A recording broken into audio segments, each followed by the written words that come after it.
Hello everyone, আবার একটা নতুন ভিডিও নিয়ে চলে এসেছি। আর আজকে হচ্ছে শনিবার, আর এখন ঘড়িতে বাজে সকাল প্রায় 9:30 মতন। আর আজকে না ঘুম থেকে উঠতেও একটু দেরি হয়ে গেছে, তাই ভিডিওটা শুরু করলাম একটু দেরিতে। আর আজকে সকাল থেকেই দেখো ওয়েদারটা খুব ভালো হয়ে রয়েছে, অনেকটাই ভালো রোদ উঠেছে। আর আজকে না বাবা আর মা যাবে একটু হসপিটালে, মায়ের ডাক্তার দেখানোর আছে। আর এখানে দেখো লাউ গাছগুলো প্রায় অনেকটাই উঠে গেছে, যদিও এগুলো খুব বেশি বড় হবে না, কারণ মাটিতে তো সেরকম সার পায় না, তো যেটুকুনি হয়। তো এখন আমি গিয়ে সমস্ত কাজবাজ করে নেব, কিন্তু তার আগে আমি এক কাপ চা খেয়ে নিয়েছিলাম। আর আজকে বড়মশাইয়েরও ছুটি, তাই দুজনে মিলে সকাল সকাল উঠে আগে এক কাপ চা খেয়ে নিয়েছি। তারপরে বাবারা বেরিয়ে যাওয়ার পরে ঘরের সমস্ত কিছু কাজ বাজ আছে সেগুলো সেরে নেব। তো এখানে প্রথমে আমি ঘরগুলো আগে ঝাড় দিয়ে নিয়েছি, তো এরপর আমি ঘরটাকে ভালো করে মুছে নেব। তো ঘরটার মুছে আজকে অনেকগুলোই কাজ আছে, আর আজকে সমস্ত রান্না বান্না সবটা এক হাতেই করতে হবে, কারণ অন্যদিন মা তাও করে রেখে যায়, কিন্তু আজকে যেহেতু মারা একটু দেরি করে বেরিয়েছে, তাই মা সেরকম কিছু করতে পারেনি। তো দেখো আমার এখানে 10:30 মতন বেজেও গেছিলো। তো আমি প্রথমে ভাবলাম আগে ব্রেকফাস্টটা করে নিই, তারপরে বাদবাকি যা কাজ আছে সেগুলো ব্রেকফাস্ট করার পরেই করব।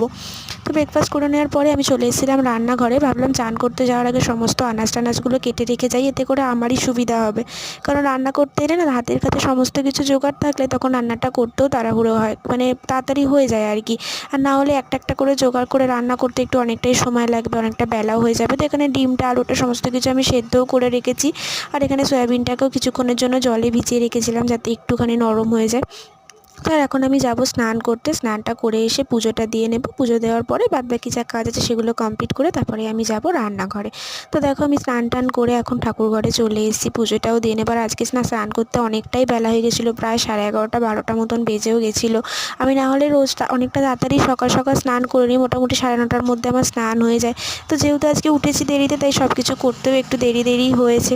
তো এখানে দেখো কথা বলতে বলতে আমার পুজোটাও দেওয়া হয়ে গেছে। আর কারণ এখন যদি আমি রান্নাঘরে ঢুকি না, সমস্ত রান্নাবান্না করে বেরাতে আমার অনেকটাই সময় লাগবে, তাই ওই দিকের কাজগুলো সব করেই নিয়েছিলাম। এখানে রান্নাঘরে এসে প্রথমে আমি গ্যাসটা জ্বালিয়ে কড়াটা বসিয়ে নিয়েছিলাম, কারণ ডিমগুলো আগে একটু ভেজে নেব।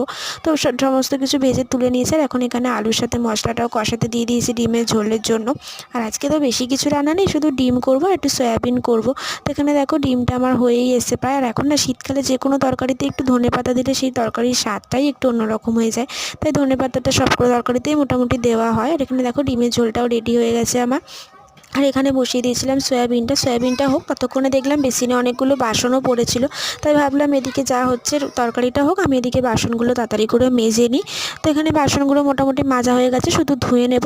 তার মধ্যে তরকারিটা একবার নাবিয়ে নিলাম, কারণ বেশি বেশি মানে সয়াবিনটা ঝোল করিনি, একটু গ্রেভি রেখেছিলাম। তো তারপরে রান্নাবান্না সমস্ত কিছু কমপ্লিট করার পরে এখন রান্নাঘরটাও পরিষ্কার করে নিয়েছি, কারণ রান্নাঘরটা না অপরিষ্কার হয়ে থাকলে দেখতে একদমই ভালো লাগে না। তো যাই হোক, আজকের ভিডিওটি আমার এই পর্যন্তই। কেমন লাগলো সবাই অবশ্যই কমেন্ট